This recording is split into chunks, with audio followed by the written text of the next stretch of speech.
Hello, everyone. Welcome back to another Volley Rally. Today we have the two OGs here, Scott and I, back for another session here together. Scott, how's it going? Doing great, Jake, as always. Good. It's been a hot minute since we've had you on, so good to get you here.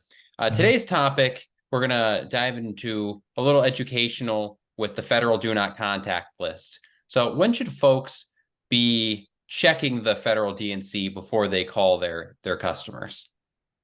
Yeah, this one is a pretty important one to follow. And I do want to point out that neither of us are lawyers. You guys should consult with your attorney on this, but the case law is pretty clear. Um, if you are calling from an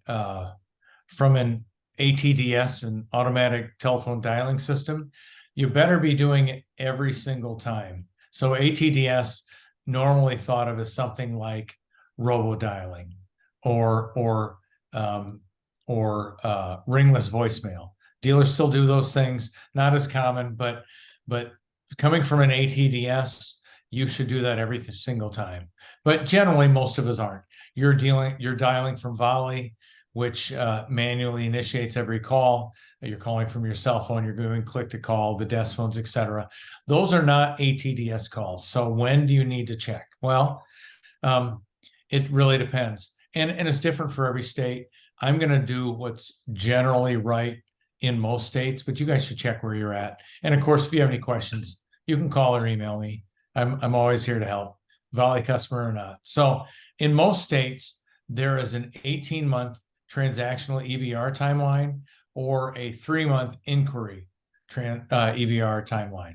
So what that means is if the dealership has done business with someone in the last 18 months, generally they have the rights to call the customer unless the customer is asked not to, without checking the Federal Do Not Contact list.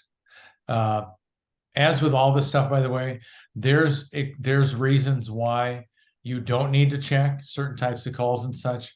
Those are for a different podcast. But generally, if you've done business with them in most states, you just in the last 18 months, you're okay to call them.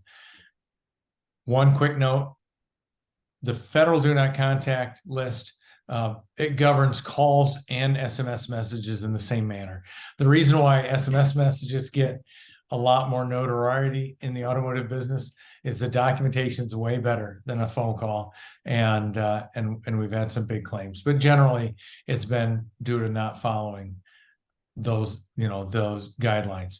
What about the inquiry? The inquiry is like a web lead. So someone submits a web lead.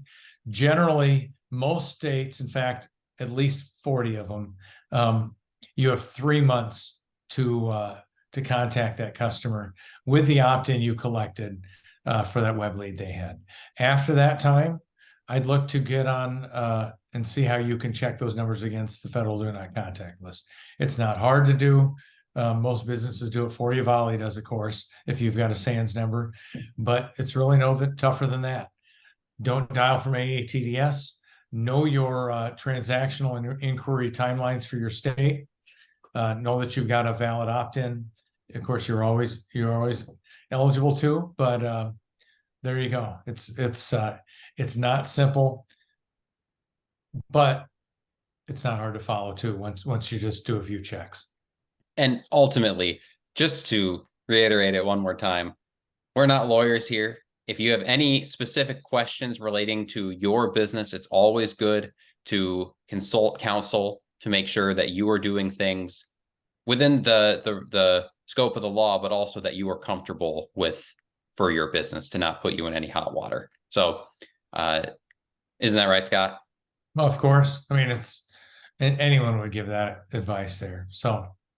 Sounds great. Well, thanks so much for taking the time to walk us through this very important, though short topic. And for those of you listening, let us know if you have any follow-up questions on this. And you can always reach out to Scott or myself, and also let us know in the comments what other topics you would like to see on these educational Volley rallies. So thanks so much and have a fantastic day. So yeah, thank you.